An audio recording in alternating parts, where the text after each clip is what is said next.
আসসালামু আলাইকুম, কেমন আছেন সবাই? আশা করি যে যেখানে আছেন ভালো আছেন, সুস্থ আছেন। আজকে আমি নতুন একটা রেসিপি নিয়ে এসেছি, পুঁই শাক দিয়ে ইলিশ মাছ। পুঁই শাককে ভালোভাবে পরিষ্কার করে ধুয়ে আমি সিদ্ধ করে নিয়েছি, 60% পর্যন্ত সিদ্ধ করে রেখেছি। সাথে নিয়ে নিচ্ছি ইলিশ মাছ। ইলিশ মাছকেও পরিষ্কার করে ভালোভাবে ধুয়েছি। আর মশলা যাচ্ছে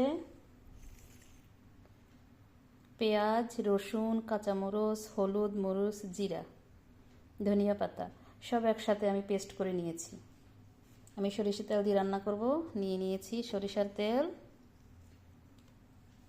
স্বাদ মতো লবণ। আমি আমার হিসাবে মশলা দিচ্ছি। চুলায় প্যান বসিয়ে দিয়েছি।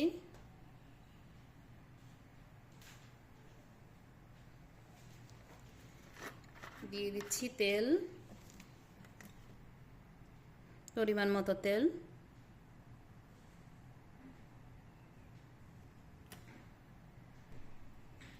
তেলকে ভালোভাবে গরম করে নেব, যাতে সরিষার তেলের একটা গন্ধ থাকে, গন্ধটা না থাকে।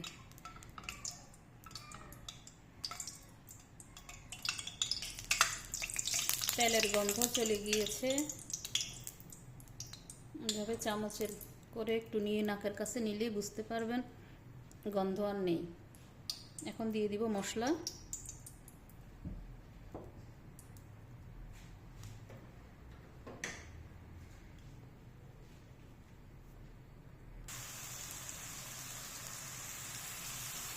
দিয়ে দিয়েছি মশলা। মশলাকে ভালোভাবে কষিয়ে নিব, যাতে মশলা থেকে গন্ধ না থাকে।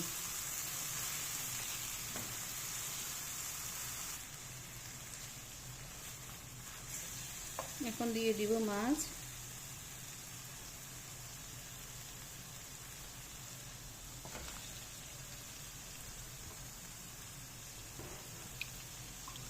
সামান্য একটু পানি, যাতে পুড়ে না যায়।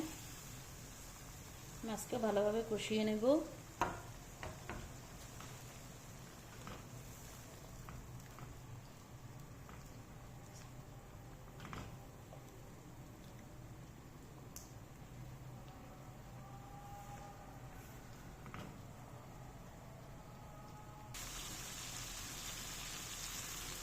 মাছও ভালোভাবে কষিয়ে গিয়েছে। এখন দিয়ে দিব শাক।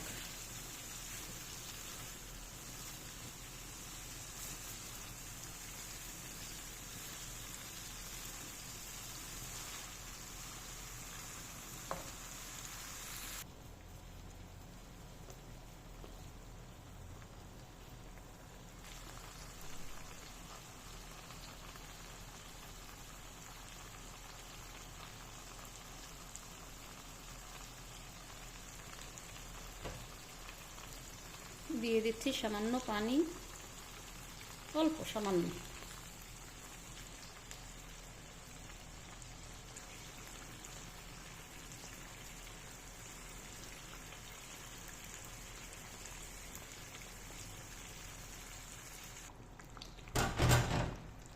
শাকের সাথে মাছ ভালোভাবে মিশিয়ে নিব, যাতে সব মশলা মাছ শাকের সাথে মিক্স হয়ে যায়।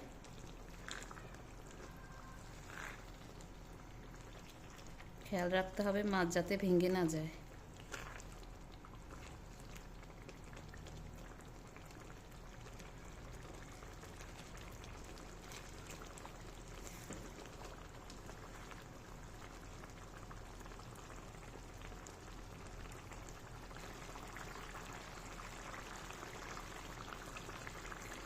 রান্না শেষ, শাকও মাখা মাখা হয়ে গিয়েছে।